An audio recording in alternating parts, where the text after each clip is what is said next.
Buenas tardes, queridos telespectadores.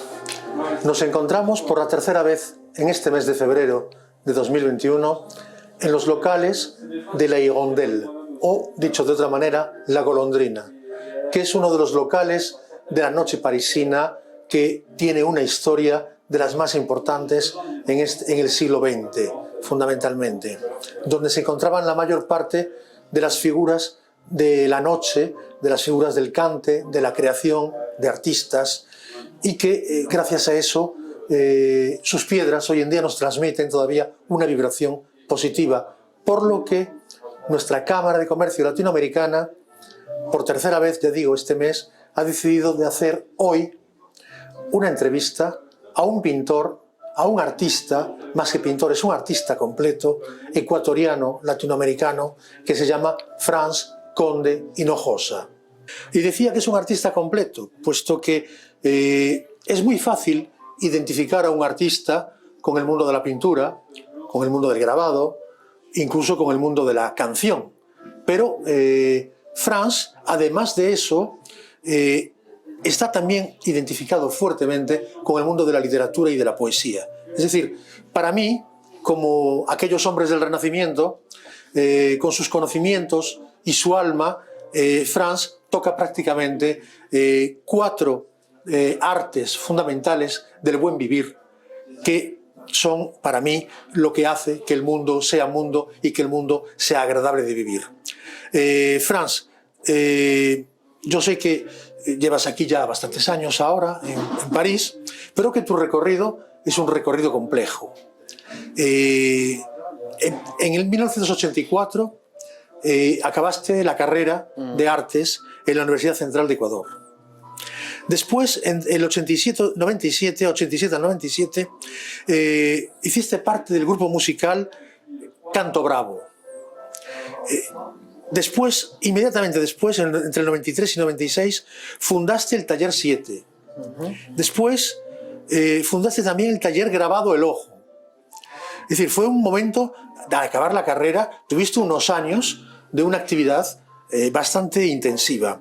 Y además expusiste por primera vez en el British Council, una de las primeras exposiciones, creo, importantes que tuviste, que se titulaba De realidades y ficciones. Digamos que este es la première monture, el primer elemento de tu personalidad que te ha marcado, evidentemente.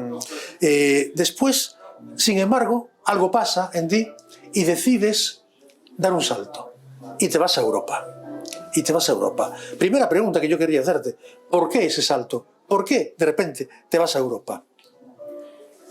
¿Por qué a Europa? Primero tengo que decirte que todos esos elementos que tú has dicho, que son como mis elementos iniciáticos, se podría decir, en el mundo del arte, ¿no? Ahí empezó todo, ahí empezó ya luego de acabar mi formación universitaria, pues ya vinieron esos proyectos que hicimos, no solo, con otras personas también. Y una vez terminada mi instrucción universitaria, yo formé un taller mío, que como tú dices se llamaba El Ojo. Y me dediqué a trabajar ahí como 2 años solo. Y el resultado de eso fue la primera exposición que yo hice en el British Council en Quito. Fue una muestra de grabados y de dibujos. Y yo creo que esa exposición marca el inicio ya de mi carrera definitivamente como artista, ¿no? Porque es ahí cuando yo siento que ya en esos trabajos ya hay una cosa personal mía. Ya no era como antes, que las influencias pesaban mucho. En esta exposición siento que yo ya he dicho algo y que puedo decir algo. Luego de esa exposición, yo retomo el trabajo con el grupo de música, y es con el grupo que venimos hacia Europa, Alemania, por presentar nuestro trabajo musical. Y la aventura con el grupo pues no fue como pensamos. La verdad que duró poco, el cambio fue muy brusco y nosotros no estábamos muy preparados para ese tipo de cosas. La vida del grupo aquí en Europa no pasó de 3-4 meses, y cada uno pues empezamos ya a hacer lo nuestro. Yo volví a lo mío, a mi pintura, a mis grabados y a mis dibujos. Entonces fue por medio de la música y embarcado en el grupo que yo vine a Europa. Y luego de eso, pues ya son 23 años que vengo realizando mi carrera aquí en Europa. Claro. No obstante, mi pregunta es, ¿había un movimiento cultural en Quito, en Ecuador, en el momento en que tocaste la carrera particular, o se inscribe dentro de tus experiencias personales? No, yo creo que los movimientos, como tú dices, ya no había en ninguna parte del mundo esos movimientos.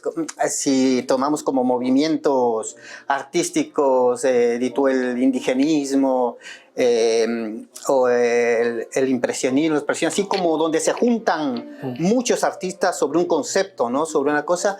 No, yo no creo que esos momentos ya no había, en el mundo ya no había. Los artistas de alguna manera empezábamos a actuar de una manera individual.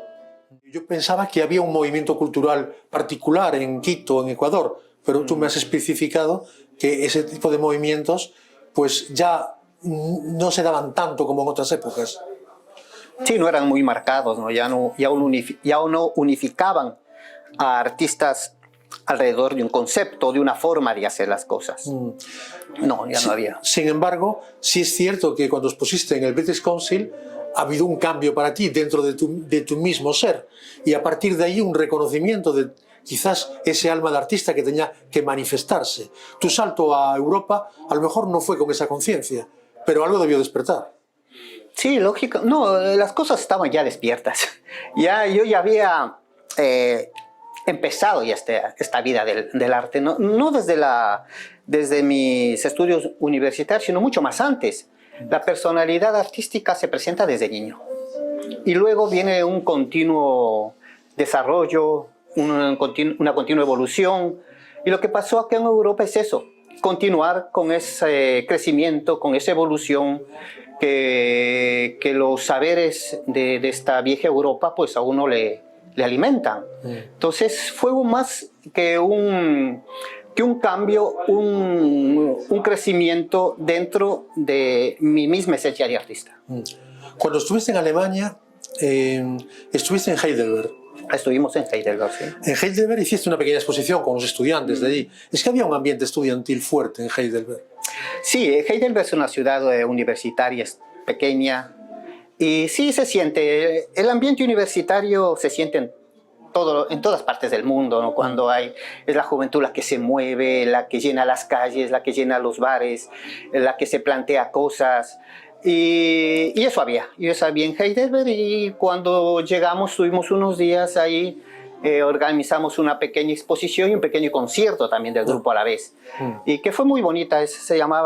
Era en la casona universitaria de Heidelberg, y fue una experiencia muy bonita. Fue la primera exposición pequeña, pero al fin la exposición que hice en Europa. Pero inaugurando mi vida en Europa. Tu recorrido en Europa. Porque inmediatamente después te viniste a Francia, sí, y estuviste en Rodez. Así es. Y en Rodez hiciste una exposición también. En Rodez también hicimos en la casa del artista una pequeña exposición, igual un concierto y también una comida ecuatoriana, porque toda una actividad del grupo que se organizó ahí, y fue también otra exposición más. Y de Rodez a Cassis. Y de Rodez a Cassis fue, bueno, te puedo contar que en ese momento nosotros dependíamos un poco de la inercia del grupo, ¿no? Viajábamos entre 5 amigos en una pequeña furgoneta que adquirimos en Alemania, y con eso íbamos recorriendo de Europa. Y llegamos a Cassis, al Mediterráneo francés, ¿no? Sí. Que es una maravilla también para nosotros enfrentarnos a un mar diferente que los mares latinoamericanos, ¿no? Un mar azul que veía hacia otro lado del mundo. Entonces también son experiencias muy bonitas que van marcando, ¿no? Van marcando a uno, van llenándole la mochila de elementos.